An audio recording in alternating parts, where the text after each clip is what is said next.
Hey guys, it's Allie. I am doing a back-to-back filming, or even back-to-back-to-back, depending if I could get that second video to attach to the first. But I am doing this video on some of the complications and some of the struggles that I've had since I've had surgery. Now, I do want to let you know that this video is not to scare anybody away from the surgery or make them fear it or anything like that. It's just something that I think is good to know and good to be prepared for, and it's also good for me to look back on myself, just to kind of remember and reminisce on. But it'll be a little bit of a shorter video, but please like, share, subscribe as usual. And if you have any suggestions for any other videos, or if you have any questions, please feel free to leave them down below or on my Instagram. I will be looking down a few times just because I've written out my talking points for the video. Finally, I know. So I'm hopefully not gonna ramble as much, but I mean, I'm me and I ramble, so there we go. So the first complication that I kind of wrote down, and again, I'm calling them complications, but medically it's not that big of a deal or whatever. But at the hospital, the doctor didn't release me until day 2. Now, if you did watch the first video, or 2, depending if I was able to attach those videos correctly, I experienced the most frustrating release or whatever for the doctor. I kept getting pushed off by the nurses. I kept getting pushed off by the surgeon. They said that he would come back later the first evening after surgery, and basically, release me that next day. And I saw him in the morning. He seemed all happy with everything. But for some reason, they just kept pushing me off. I think I went to the nurse's station around 5 to ask, hey, when's my doctor gonna come by? I was kind of expecting to be released tonight. She said that he was in surgery since 2, and the surgeries don't usually last more than 3 hours, I would say. So I was like, oh, okay, I'll probably get released tonight and after I see him again. Didn't hear anything until 9 p.m. And my mom was also there, kind of waiting around too, because we thought that I was gonna get released, that next night. And they ended up saying, oh, the surgeon looked at your chart and you weren't getting enough liquid. That's funny because they wanted me to get 4 to 6 of the little ounce cups of liquid in an hour. I was doing 8. So I was really confused and a little bit frustrated because if I don't do something, okay. But if I'm doing something and you're saying I'm not doing something, that irks me. And I know that the nurses have been charting it. They've been saying, oh, you're doing great on the liquid. So I was very confused. Now, I did know that one of my nurses came in midway through the shift. I think something happened to the previous nurse, so she came in a bit early. And at that time, I had only finished 3 of the cups, and she counted them, but again, it was early. So she put it in the system, and I'm wondering if that's what he looked at, but he should have looked at the rest of the day because,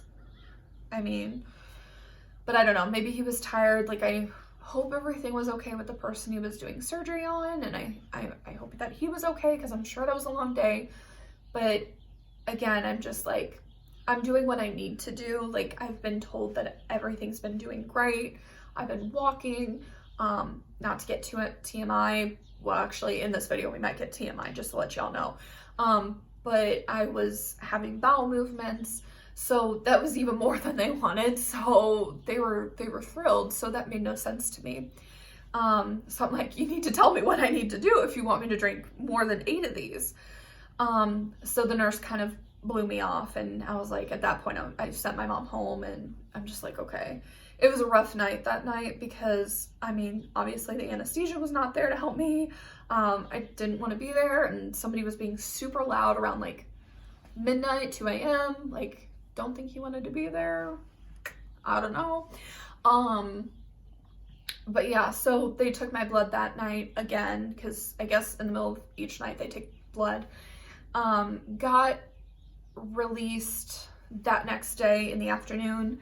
The full story is on my last video, but basically the nurse for the surgeon told me that the real reason he wanted me to stay was because the first night when they took my blood, my hemoglobin level was low.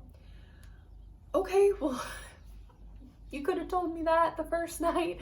I would have understood, and I could have sent my mom home early, and I could have tried to get a little bit more sleep. So that was a little frustrating. Yeah, it just got a lot of conflicting information, and I just was kind of done at that point. Another thing that I experienced at the hospital, and even prior to the hospital, was issues with my protein shakes. Now, prior to surgery, of course, on the liquid diet, they wanted me to drink protein shakes. Found out that I was not doing great with the lactose in the protein shakes, so I had to switch it up. So I found out one of my favorite protein shakes, Core Power, that uses the Fairlife milk, was lactose free. So I was thrilled. So I bought 2 big boxes of them off Amazon, and I'm like, this is great. It has like 26 grams of protein in a protein shake. I will just bring these to the hospital instead of using any of their protein shakes, just in case they don't have any lactose-free options.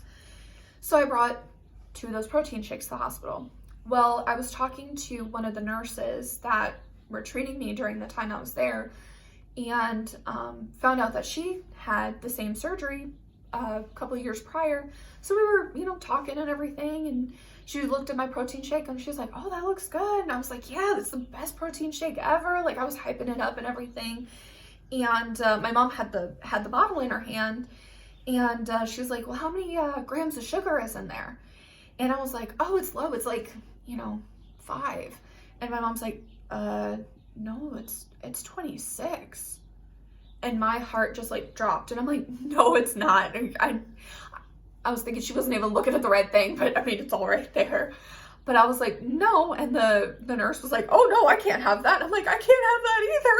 And I'm like freaking out. And I'm like, I know that my protein shakes that I've been getting from them are like 5 or 6 at max on sugars. And then she's like, well, how many carbs are in there? And my mom said something, I forgot the amount of carbs, but it was like in the 20s. And I was like, what? Like, I was freaking out. And the nurse was like, yeah, I don't think that's a good protein shake. And I'm like, no.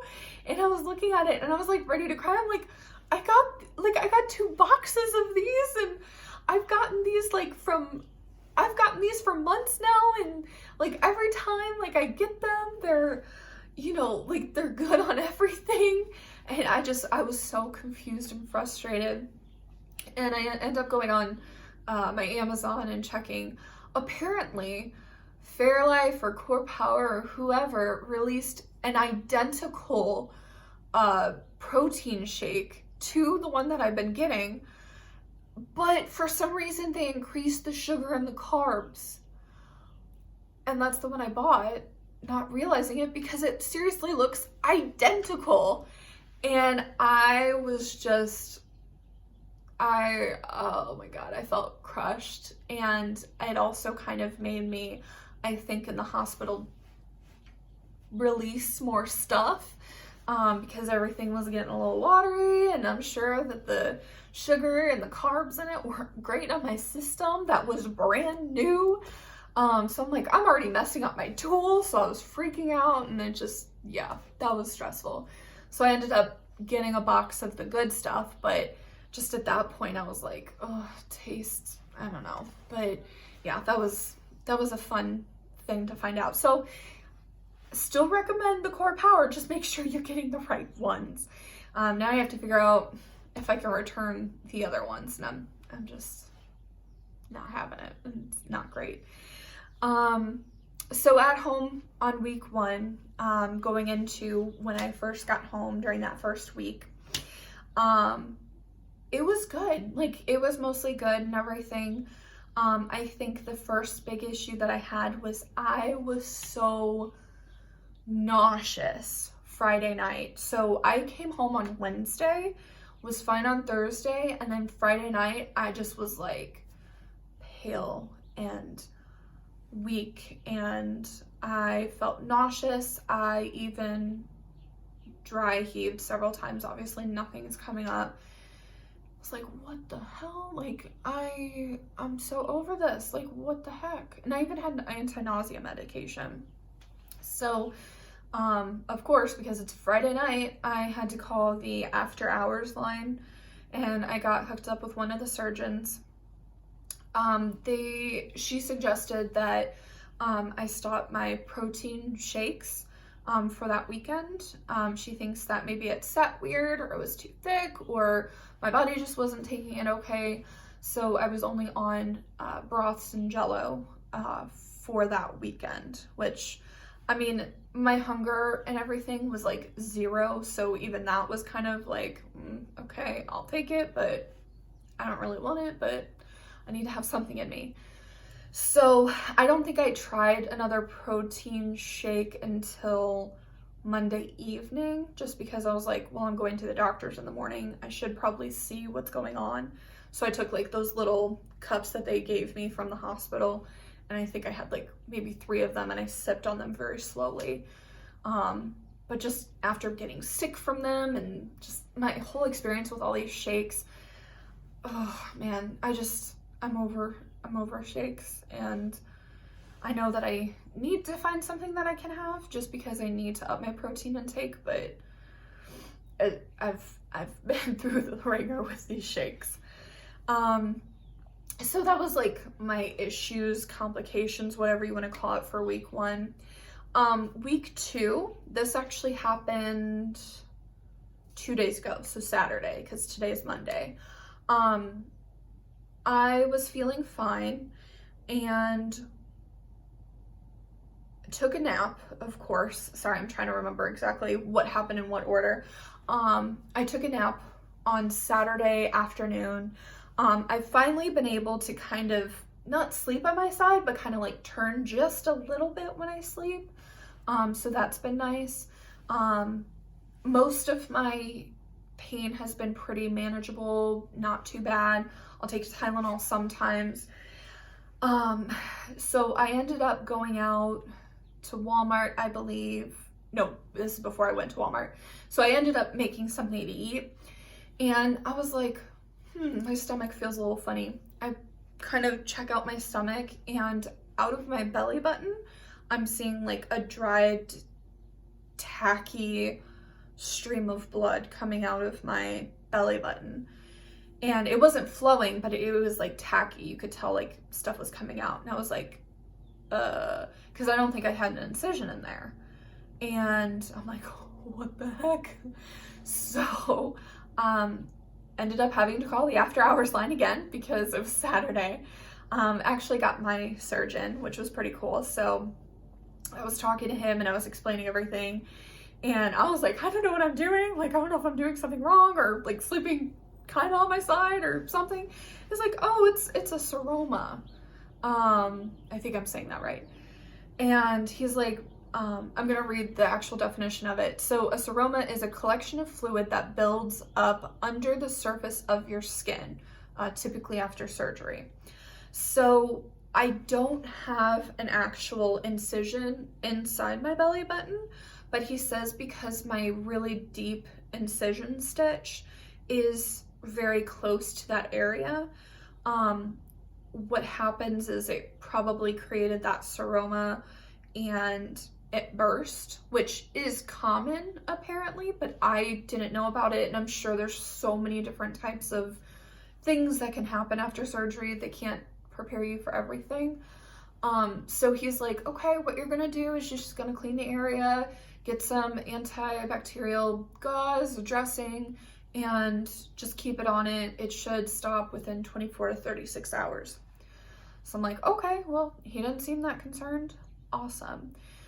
So I ended up going to Walmart, which was my first trip alone since surgery. So felt pretty good about that. Got some antibacterial like gauze and other stuff at the Walmart, and came home and did all that. So awesome.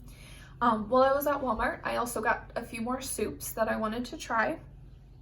The soup that I decided to have for dinner was this like steak and I think like potato type of, it was thick, but what I do is I pour it into my magic bullet and I blend it up until there's no chunks. So I had that, and I had like maybe, I want to say I poured myself like maybe a third to half a cup of the soup because I can get soup down a little bit easier than other stuff. And of course, again, there were no chunks, and I heated it up and everything. And I was like, oh, this is really good. I didn't even eat all of it. Like, I got really full because it was very thick, and I think I was surprised by the thickness. So I was like, okay. So I also took a couple of laxative pills that were supposed to be like gentle overnight, that were supposed to take like 6 to 12 hours to complete. I took that, I think, earlier in the night, before dinner. So I had the soup, and I want to say like maybe an hour later, I took my dog potty, and when I was outside, I felt so nauseous, and I'm like, are you kidding me? I'm so over this nausea. So I come back inside. I tried to do my business and just was like, oh my gosh, like I feel stuff is there, like you can, but I just can't. And I'm just like, what is up? And I was probably that way for like 30 minutes, just like I was getting uncomfortable. And I'm like, maybe it's the laxatives, maybe they're working really fast or something. But then the nausea kept hitting me, and I'm like, uh-oh. I swear to God, like I tried to, like, I brought my pillow back into my room, and I'm like, okay, maybe I'll try to sleep it off. But I kept, like, at one point I was like, nope. And I ran into the bathroom. I sat on the toilet, and I had my trash can in my hands, and I'm like, God, why? And I am getting this massive tingling sensation all over my body that's like hot and cold, and I can't even describe it to you. Like, it's almost like, you know how when your foot falls asleep and you get those tingles? It was like all over my body, but like hot and cold at the same time. And it was like somebody had like all this, like, was pressing down on me, and it was so bad. And I'm like, something's got to come out, come on, one way or another. And like I was dry heaving, like my stomach was just like getting worked, and I did my business in the toilet a lot, and it was just not ending. I think I went through like 3 times of that, and I just was like, this is dumping. This is what dumping is. I am currently dumping. And I was very confused because I thought dumping occurred within like 30 minutes of eating, or even less. But I read that you can have like early dumping, which is like within that 30 minutes, or you can have late dumping when something is a little bit thicker, higher in sugar, which I didn't have sugar, but starches. And that insulin gets a boost, and it like dumps into your small intestine. And I was like, that had a lot of starch, I bet. And it didn't occur to me also because, I mean, I'm approved for mashed potatoes. So I was like, oh, but then I also realized I haven't had any like beef or anything, even though it was all ground up. And it just was so thick that I'm thinking it just like that insulin boost, and I don't know, maybe the beef did something and it just was so thick. And I also think that maybe I ate it too fast and took too big of bites. I think it was just a lot of things combined, but that was dumping. It was terrible. Yeah, I think I went through that about 3 times, and finally I'm like, I have to go to bed. Like, I was miserable, and I slept hard that night though. I slept really well. Woke up feeling so much better, but that was unexpected, accidental. I thought dumping really only happened with sweets, but now I know that I'll be much more careful. I just really don't want any more soup anytime soon. But yeah, anybody doing that, be careful. So I will definitely be more careful on all of that. So, so far the seroma is healing up. I think I'm on the last little bit of it. My doctor said that it'll continue to like ooze for a little bit, but it's definitely slowing down, which is good. I just hate it because I wish I could like see it so I could take better care of it. But I think I'm doing pretty good so far. I'm doing everything he wanted me to do and cleaning it out. So yeah, it's weird. Like, you can't prepare yourself or know every possible thing that can happen after. And then even the stuff that you do expect or prepare for, you know, it could go completely different than you expect. So it's good to be informed, but always know that, you know, it's normal for different stuff to happen. But again, this wasn't to make anybody scared or be like, oh no, you know, it's just part of life. It's part of the surgery, and it's just part of my new body that I have to get used to. And as I heal, it'll get easier and easier, and I'll be able to manage it a lot better. So looking forward to that. So I want to thank you all for coming back, and if you have any suggestions for other videos, love to hear it. And I will post this probably pretty soon after my other video. But again, please like, share, subscribe, and check out my Instagram if you haven't already. And I will see you next time. Guys, love you. Bye.